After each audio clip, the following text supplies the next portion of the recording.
तुम्हाला सुद्धा एखाद्या वेळी माझ्यासारखा स्वयंपाकाचा कंटाळा येतो का? किंवा भाजी चपाती खाण्याचा देखील आपल्याला कंटाळा येतो. काहीतरी चटपटीत चवीचं असं आपल्याला खावंसं वाटतं आणि नेमकं असं काय करायचं की एकसारखंच सर्व घरातील मंडळी आवडीने खातील. तर आज मी दुधी भोपळ्याचे चटपटीत चवीचे थालीपीठं तयार केलेले आहेत. तर अगदी करायला सोपे असे हे थालीपीठं आहेत आणि कुठलीही भाजणी न करता आपण हे थालीपीठ तयार करणार आहोत. भाजणी करायचं म्हटलं की आपल्याला ते धान्य आधी भाजून घ्यावं लागतं आणि नंतर गिरणीमधून दळून आणावं लागतं. पण इथे आपण रोजच्या वापरातली जी पिठं आहेत त्यापासूनच तयार करणार आहोत. अगदी झटपट अशी ही थालीपीठं तयार होतात. चला मग रेसिपीला आपण सुरुवात करूया. त्यासाठी इथे दुधी भोपळा घेतलेला आहे मी. तर इथे दुधी भोपळा निवडत असताना आपल्याला जास्त मोठ्या साईजचा दुधी भोपळा निवडायचा नाही. कारण असा लहान आणि कोवळा असा दुधी भोपळा निवडला तर तो थोडा गुळचट चवीचा असतो. तर सर्वात आधी याची मी पूर्ण साल काढून घेणार आहे. सध्या बाजारात खूप असे कोवळे लुसलुशीत असे दुधी भोपळे यायला सुरुवात झालेली आहे. तर वरचा जो देठाचा भाग आहे तो काढून घेणार आहे. बऱ्याचदा थोडा तो कडवट असतो. तर आता याचे 2 भाग मी करून घेणार आहे आणि आता खिसणीवर आपण खिसून घेणार आहोत. या सालीपासूनही खूप छान चटणी तयार होते बरं का. तर आता आपण असं खोलगट एक भांडं घेतलेलं आहे. आता खिसणीवर बघा, याच्या एका बाजूने अशी मध्यम आकाराचं खिसल्या जातं आणि एकाकडून जास्त जाड आणि एकीकडून जास्त बारीक. तर मी असं मध्यम साईज ज्याची आहे खिसणीची तिकडूनच मी ही खिसून घेणार आहे. म्हणजे जास्त बारीक जरी आपण खिसून घेतले तर त्या दुधीचा पूर्ण गिचका होतो आणि जाड खिसले तर शिजायला वेळ तर खातोच, पण थालीपीठही पाहिजे तशी तयार होत नाही. तर असं मध्यम साईजमधूनच मी ही खिसून घेतलेलं आहे. तर बघा इथे दुधी खिसून तयार झालेली आहे. आता यामध्ये आपण काही साहित्य टाकून घेणार आहोत. तर पण त्याआधी आपण एक वाटण तयार करून घेणार आहोत. तर इथे वाटण्यासाठी बघा आपण 3 हिरव्या मिरच्या अशा 2 मी भाग करून घेतलेले आहेत त्या मिरचीचे आणि इथे अर्धा ते पाऊण इंच एवढं मी आलं घेतलेलं आहे. तसंच इथे काही कोथिंबिरीच्या काड्यासुद्धा घेतलेल्या आहेत. तर इथे अशा काड्या जरूर वापरायच्या थालीपीठामध्ये आणि लसूणचं प्रमाण थोडं जास्त ठेवलेलं आहे. तर इथे 10 ते 12 लसूण पाकळ्या घेतलेल्या आहेत. म्हणजे वाटणाला तर खमंगपणा येतोच, थालीपीठालासुद्धा खूप छान खमंगपणा येतो लसूणमुळे. तर इथे आपल्याला सर्व साहित्य मिक्सरच्या भांड्यामध्ये टाकून घ्यायचं आणि पाणी न टाकता याचं जाडं असं वाटण आपल्याला तयार करून घ्यायचं. तर आता मी याचं आधी वाटण तयार करून घेते आणि नंतर मग आपण आपल्या दुधीमध्ये इतर साहित्य टाकणार आहोत. तर बघा हे वाटण असं मी तयार करून घेतलेलं आहे पाणी न टाकता.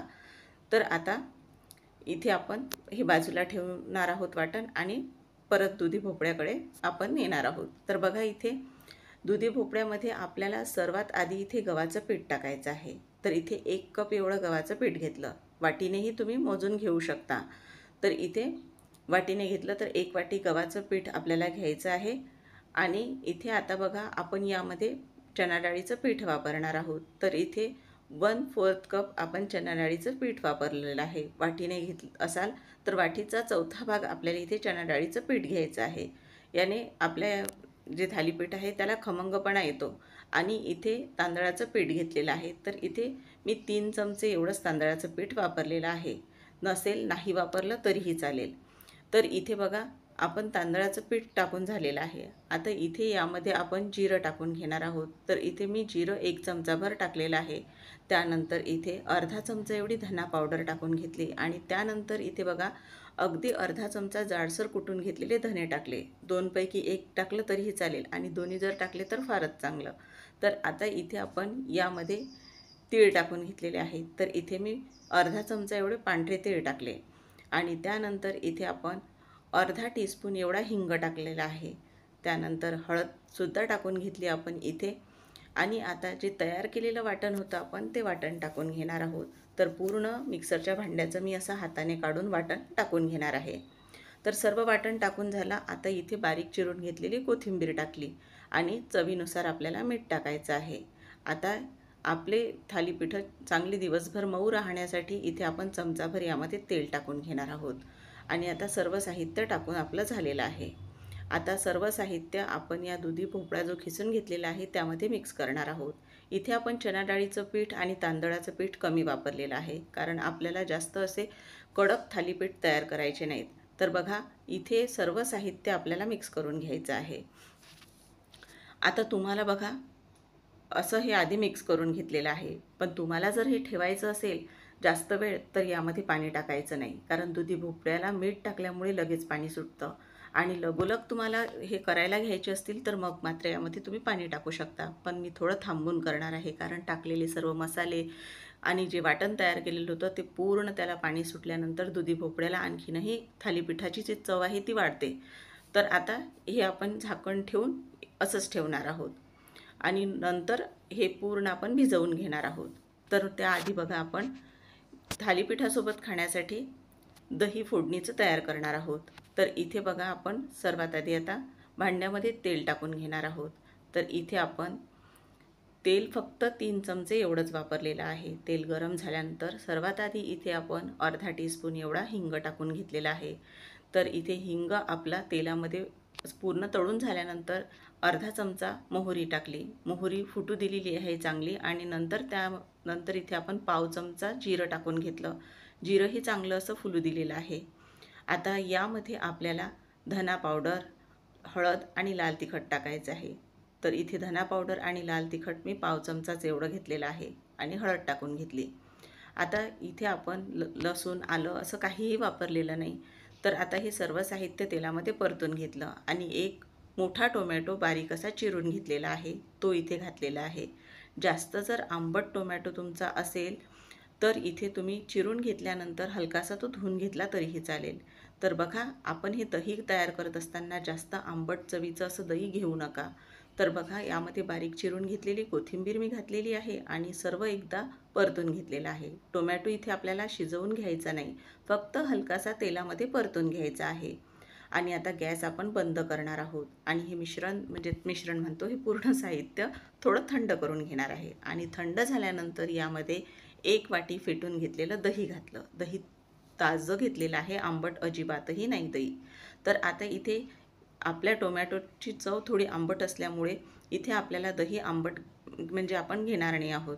कारण दही आंबट असेल, टोमॅटो आंबट असेल तर आपलं जे हे दही आपण फोडणीचं तयार करणार आहोत हे जास्त आंबट होईल. आता यामध्ये आपण चवीनुसार मीठ टाकून घेणार आहोत आणि इथे तुम्ही अर्धा चमचा साखरसुद्धा टाकू शकता.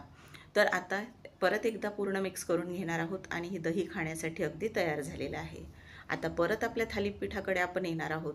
तर आता याचं झाकण उघडून बघूयात आणि याला किती पाणी सुटलेलं आहे ते एकदा चेक करून घेणार आहोत.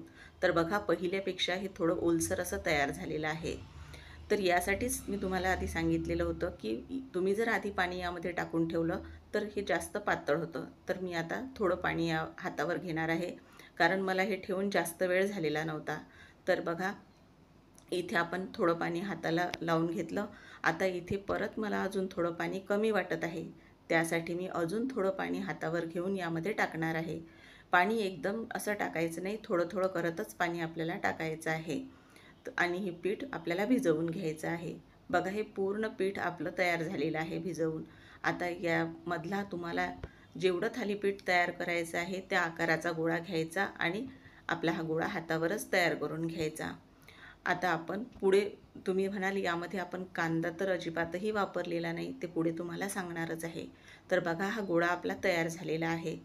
आता पोळपाट आणि कापड ओला करून आपण घेणार आहोत. म्हणजे पूर्ण तयारी आपल्याला इथे थालीपीठाची करून घ्यावी लागणार आहे. तर बघा, हा कापड मी ओला करून घेतलेला आहे आणि थालीपीठाला लावण्यासाठी थोडं पाणी आपण एका भांड्यामध्ये काढून घेणार आहोत. म्हणजे हाताला लावण्यासाठी बाजूला पाणी असेल तर आपल्याला सोपं जातं. तर आता बघा, इथे मी एक मध्यम आकाराचा कांदा बारीक चिरून घेतलेला आहे आणि भरपूर सारी अशी कोथिंबीरसुद्धा स्वच्छ धुवून बारीक अशी चिरून घेतलेली आहे. आता दोन्हीही आपल्याला एकत्र करायचे आहेत.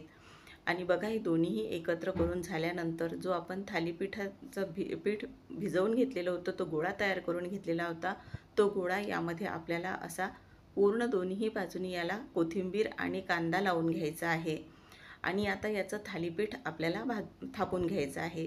जिथे कुठे कमी असेल तिथे वरून लावला तरीही चालेल. या पद्धतीने तुम्ही कांदा आणि कोथिंबीर एकदा थालीपीठावर लावून बघा, इतकी छान चव लागते त्या थालीपीठाची. तर आता हे थोडं हाताला पाणी घेत आपल्याला थालीपीठ पातळ असं थापून घ्यायचं आहे. मी इथे अजिबातही थालीपीठ जाडसर थापून घेतलेलं नाही, पूर्ण पातळ असं तयार केलं. आणि आता या थालीपीठाला आपल्याला मध्यभागी एक होल तयार करायचा आहे, म्हणजे त्यामध्ये आपण तेल टाकून थालीपीठ खमंग असं भाजून घेणार आहोत. तर बघा मध्यभागी असं होल तयार करून घेतलेलं आहे आणि दुसरीकडे मी तवासुद्धा आधी गरम होण्यासाठी ठेवलेला आहे. तर आता पहिलंच थालीपीठ असल्यामुळे याला आपण तेल लावून घेणार आहोत. तेल लावल्यामुळे तव्याला थालीपीठ चिटकत नाही, त्यासाठी तेल जरूर लावून घ्या आधी. तर आता तेल लावून घेतलेलं आहे. आता तयार थालीपीठ यावर आपण टाकून घेणार आहोत. तर बघा पूर्ण थालीपीठ आपण या कापडावरचं तव्यावर टाकलेलं आहे आणि आता यावर आपण तेल टाकून घेणार आहोत. तर मध्यभागीसुद्धा तेल टाकलं आणि आजूबाजूने सुद्धा तेल टाकलं. आता झाकण ठेवून वाफेवर आपल्याला शिजवून घ्यायचं. गॅसची स्पीड आपल्याला इथे मीडियमच ठेवायची सुरुवातीला, नंतर कमी करायची. आता वरची बाजू कोरडी झाल्यानंतरच थालीपीठ पलटवून घ्यायचं. परत एकदा झाकण ठेवलं आणि आता बघा थालीपीठ आता आपलं पूर्ण आपण भाजून घेतलेलं आहे. मी आलटून पालटून असं झाकण ठेवून याला 2-3 वेळा असं पलटवून घेतलं आणि बघा खमंग असं थालीपीठ भाजून तयार झालेलं आहे. आता आपण ताटातसुद्धा काढून घेणार आहोत. बघा यासोबत शेंगदाण्याची चटणी, हिरव्या मिरच्या आणि आपण फोडणी दिलेलं दही, तसंच थालीपीठ आपलं. यावर तुम्ही बटर न लावता मी सांगेन यावर तुम्ही तेल टाकून खाऊन बघा. तर इथे मी तेल टाकून घेतलेलं आहे आणि बघा आपलं हे खमंग असं दुधी भोपळ्यापासून थालीपीठ तयार झालेलं आहे. तर तुम्हीसुद्धा एकदा नक्की ट्राय करून बघा आणि थालीपीठ कसं झालं हे सुद्धा तुम्हाला पुढे मी सांगते. तर बघा हे या पद्धतीचं थालीपीठ एकदा जरूर करून बघा. अगदी झटपट असं तयार होतं, फार जास्त याला वेळही लागत नाही. तुम्ही मुलांना डब्यातसुद्धा करून देऊ शकता. तर बघा मंडळी, तुम्हाला आजची ही रेसिपी कशी वाटली? तुम्हाला रेसिपी खरंच आवडली का? तर बघा हे थालीपीठ किती मऊसूद असं झालेलं आहे. अजिबातही याचे तुकडे पडत नाहीत आणि तुम्हाला रेसिपी खरंच उपयुक्त वाटली असेल तर चॅनलला नक्की सबस्क्राईब करून एक लाईक करायला विसरू नका. पुन्हा आपण अशाच एखाद्या छानशा रेसिपीसोबत भेटूया. तोपर्यंत मस्त खा आणि स्वस्त राहा. धन्यवाद.